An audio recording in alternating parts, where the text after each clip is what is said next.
Aang versus Po. Two reluctant warriors destined for greatness, but who's coming out on top here? And really, why is this fight not even close? What's up guys, this is DanCo. I do fight breakdowns, power ranking videos, or more deep dives into your favorite characters and franchises, with new videos every week. So if that seems great to you, well, sit back and enjoy the video. Hit that like button if you want to, or hit the subscribe button while you're at it. Aang was just a fun-loving 12-year-old and an airbending master when he was told that he was the Avatar, destined to master all the four elements and bring balance to the world. And because of that, a whole lot of pressure. And because that's a whole lot of pressure to put on a 12-year-old, Aang ran away from his responsibilities and ended up getting frozen in ice for the next 100 years, all while the Fire Nation waged war against the rest of the world. When Aang woke up, he learned that he was the last airbender, so he set out with his new friends to master the four elements and bring balance to the world. The first thing we're going to take a look at is Aang's mastery over airbending.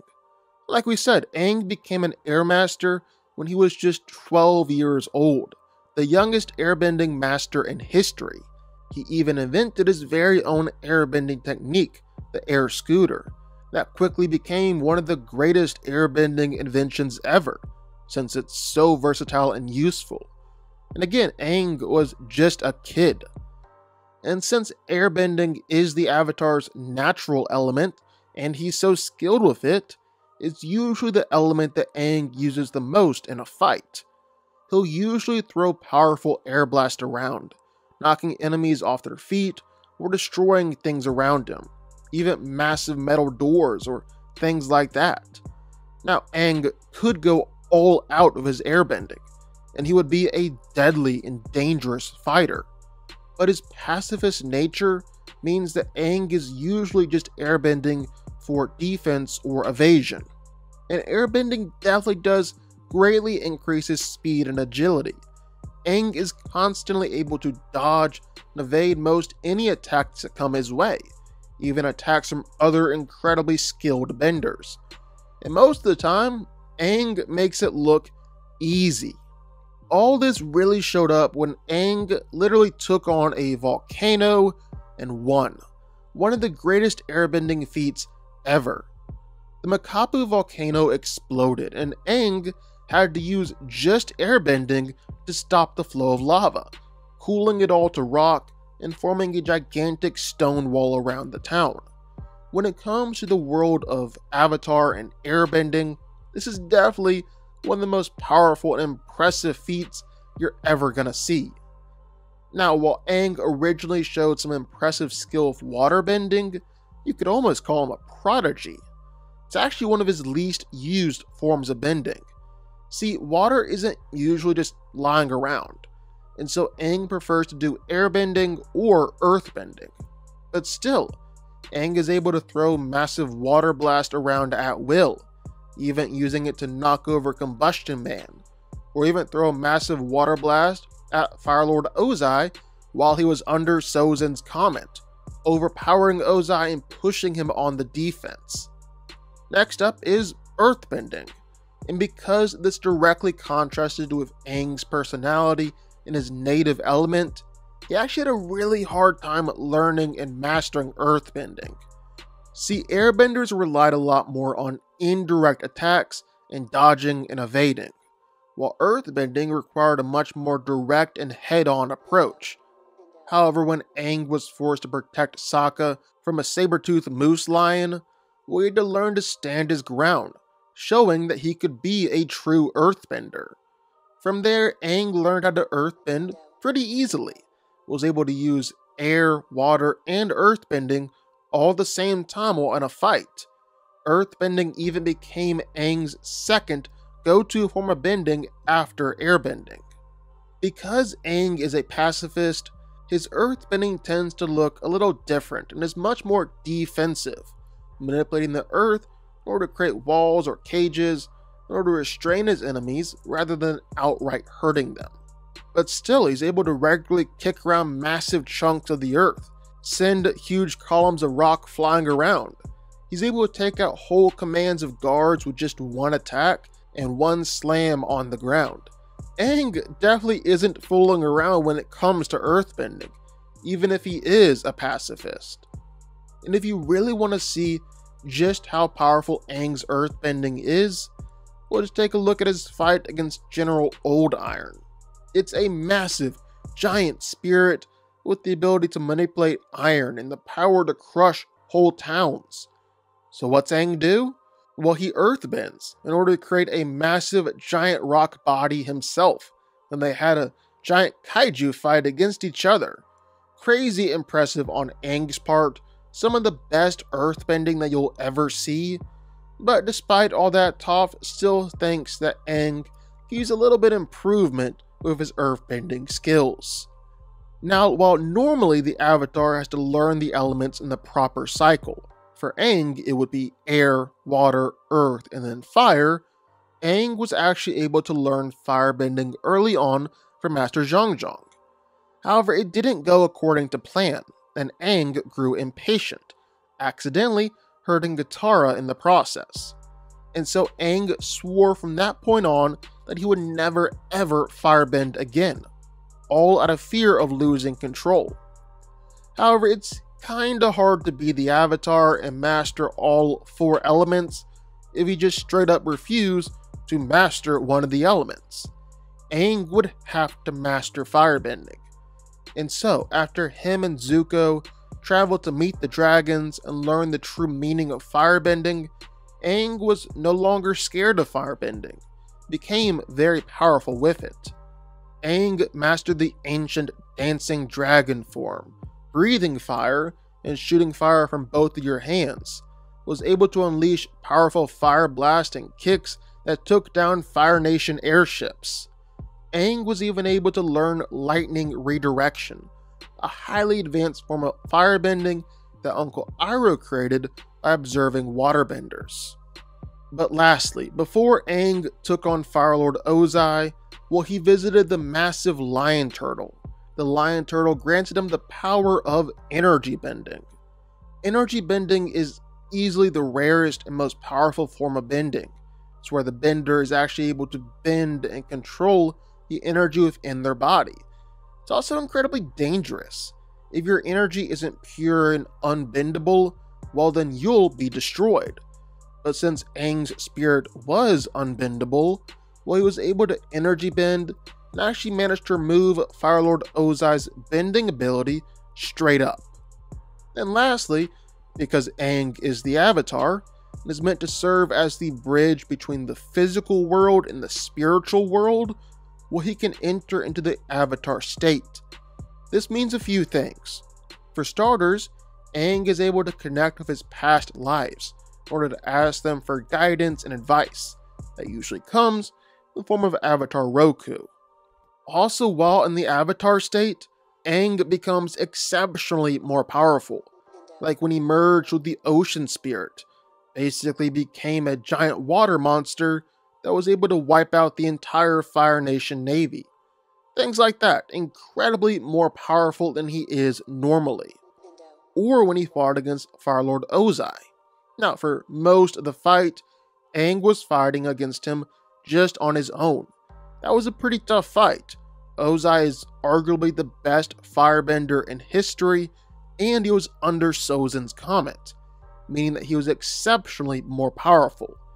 But then when Aang entered the Avatar state and actually mastered it, that turned the fight pretty quickly. He started flying around with his spear made up of all the 4 elements, and Fire Lord Ozai is absolutely no match for him. Aang is so much more powerful than him now, and Aang straight up nearly killed him before he left the Avatar state, decided to spare his life, just to remove his bending powers instead.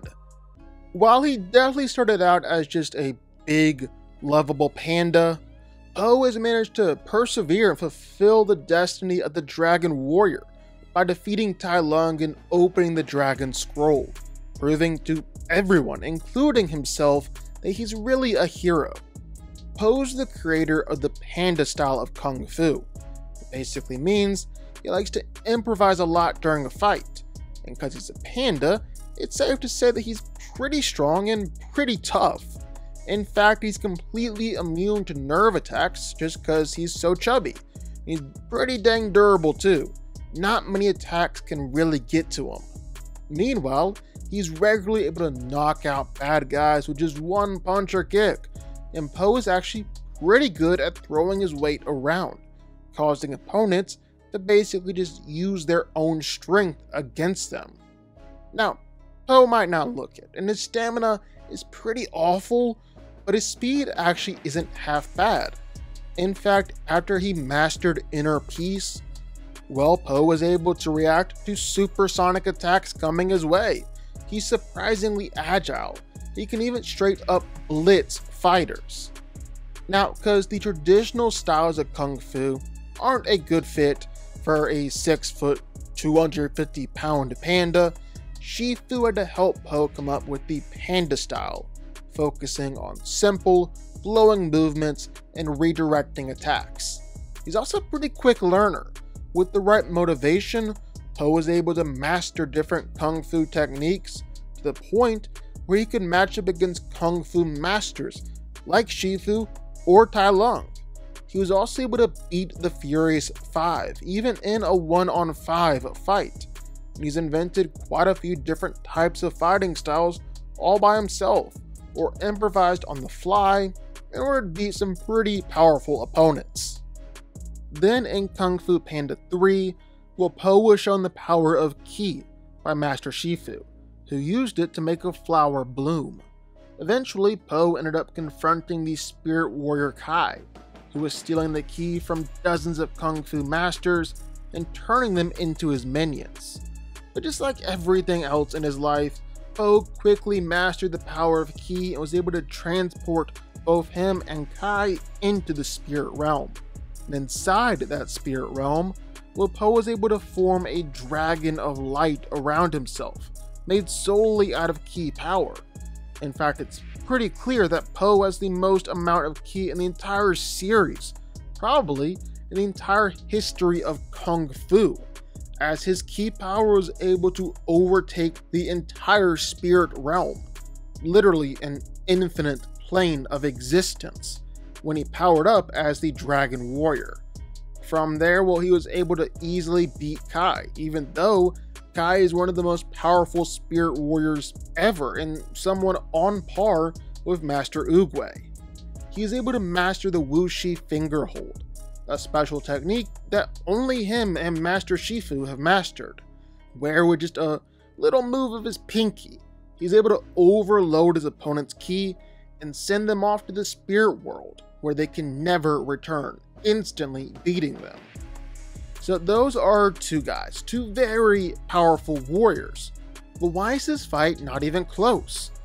Let's get into it. Now, physically, Po has Aang outclassed when it comes to strength and durability.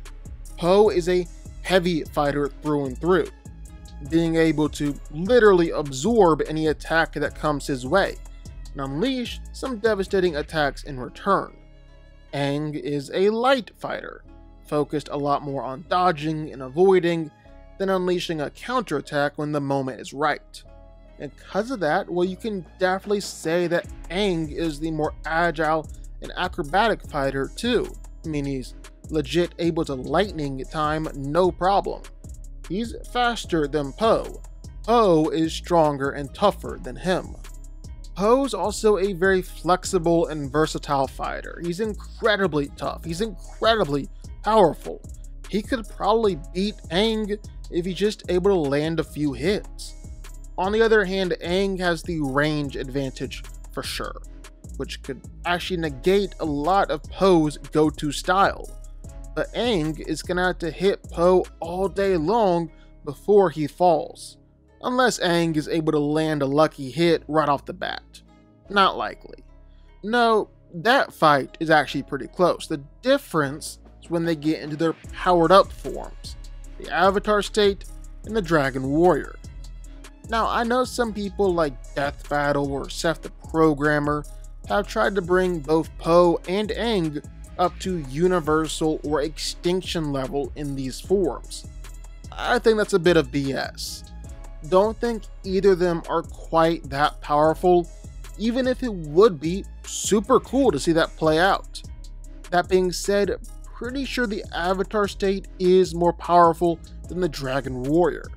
The Dragon Warrior was able to beat Kai in the ki of almost every kung fu fighter in China, but the Avatar state is generations of Avatar souls fighting to sink empires and wipe out armies in just moments. Regardless of which one is more powerful though, Po's Dragon Warrior is all based around ki, and his power comes from the spiritual realm. Avatar Aang isn't just able to energy bend, but he's also able to spirit bend, completely removing an opponent's spiritual power.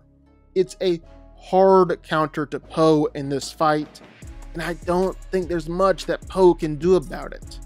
Aang should win, and if they hit the Avatar state, well, it probably won't even be close. But what do y'all think? Sound off in the comments down below. I know you're gonna have thoughts and feelings on this one for sure. If you stuck around this long and made it to the end of the video, that's amazing. Thank you so much for watching and for supporting us. And if you want to go subscribe, well, go subscribe. You're going to see more videos like this one every single week. I'll see y'all then. I'll see y'all next time.